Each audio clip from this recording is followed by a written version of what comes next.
Hello Aquarius, and welcome to your April 2020 reading. Let's go ahead and just dive right in. The first card we have is purpose. So there is something that you have been working on and it feels very much like that you are connecting with your Aquarian nature, as far as sort of connecting with that which exists within the ether and that which exists within the abstract, really connecting with spiritual concepts, but kind of beyond.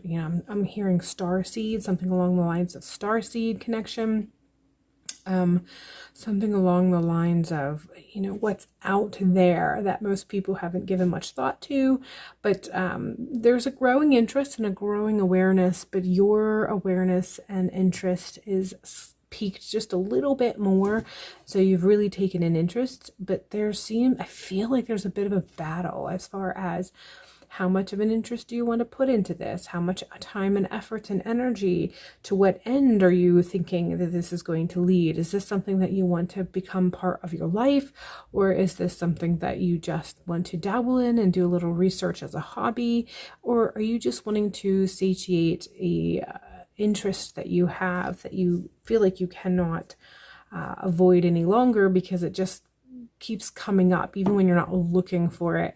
And the answer to that is yes, to any and all of that. The truth is that this can take you wherever you want it to go. The point is that this has come across your radar, and you just need to flow with it, go with it, ride with it, allow it to take you wherever it is meant to take you, or is going to take you. Just go with the flow. You have innate nature of seeing things from a very Aquarian perspective, which just allows you to see things from a perspective that is just different. And it seems like it's a head in the cloud kind of perspective, but that's what allows you to have the insight that you have.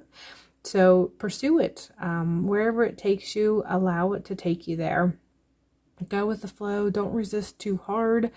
Don't struggle and create an internal battle over this. See it and let it unfold organically, as however it's supposed to, and then it'll take you where it wants to go. It'll lead you in whatever direction it's meant to lead you. You just need to follow it with purpose and with resolve. We're following this with release the dark wound, let love live. I feel like there are some internal traumas that gives you additional insight, and everybody is different. Your wounds are different, so I can't really define what it feels like. I don't have an analogy of exactly what it is, because everybody's life journey is different. But there are some things that you have experienced throughout your life, and those things have left their mark on you. But as a result of the mark that they left on you, there's a connection to the spiritual that's slightly different as a result of it, and it can be to your benefit. But you have to release some of the affliction that you're holding on to regarding that. You got to let some of that, the currents that brought it on, you have to kind of let go some of the attachment you have to that. You can still recognize the wounds for what they are. You can still validate your personal experience for what it was, but don't allow it to become the whole of your definition of who you are. Allow it to let go and help to define who you are as a result of how you have connections or gifts or insights. That's just kind of a next level as a result of the experience that can kind of add to your overall personal journey, personal life story, your personal core, and what it is that you have to offer to yourself and to others as a result of this experience, and how it can help to define the spiritual aspects and the purpose and what it can give to you.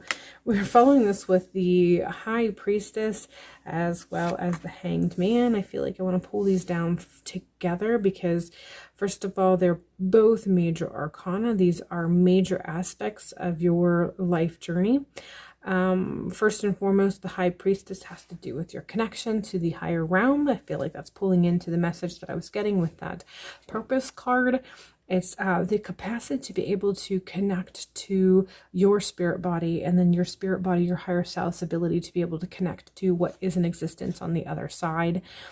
It's something that you've been aware of for a good bit of your life, and it's really kind of coming to the surface in a way that makes it so that you can't ignore it any longer, and it's kind of calling you to pursue it and understand it a little bit better.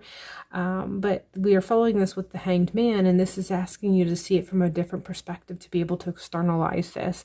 So the High Priestess is very much stuff that's happened within the internal, and work and journey and quest and realization and research and growth and expansion on the internal and the inside, things that you've been working on the inside, and how it has helped you to connect in a way to the Akashic records, the wild unknown, the void, whatever the case may be. But if you want to get to a point where you externalize that, you have to take on a new perspective. So there's a narrative that you're hanging on to that you need to let go. I feel like it may be linked with that wound that I was talking about in this earlier card, whatever the case may be.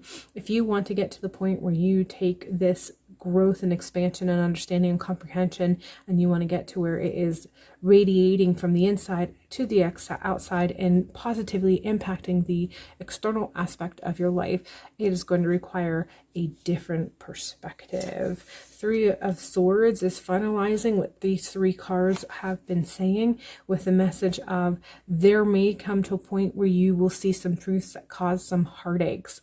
A lot of times when we go through awakenings and we go through this process of transformation and seeing things from a different perspective, we grow in such a way that sometimes it makes us not as compatible with friends and relationships that we had prior to our personal experience. We sort of, in a way, outgrow them, and they may grow and eventually catch up to us.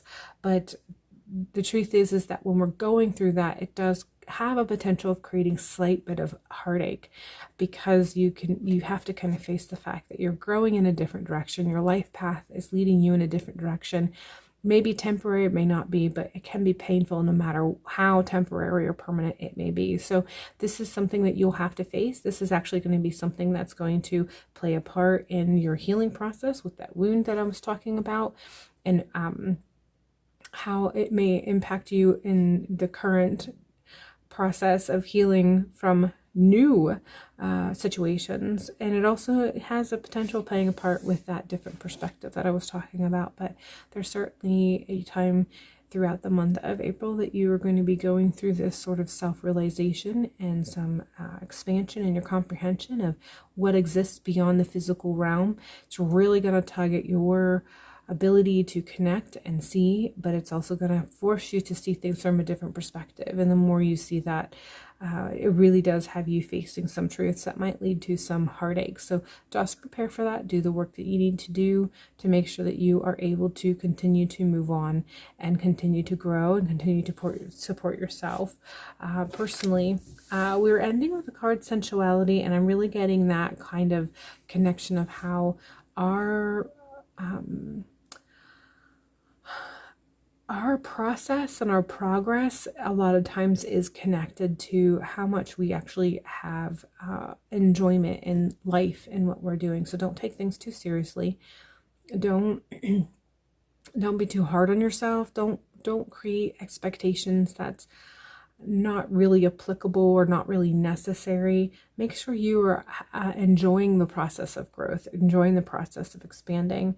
And this can be connected to your sexuality, your sensuality, your perception of those. So whatever the case may be, however that applies, it might be just another layer that you have to sort of look into when you are going through the month of April and growing however it is that you may have potential of growing. All right, Aquarian, that is all I have for you for this particular reading. Hopefully it has provided you with clarity and so much more than what you were anticipating. I hope April ends up being a beautiful month for you, and hopefully I'll see you in a future video.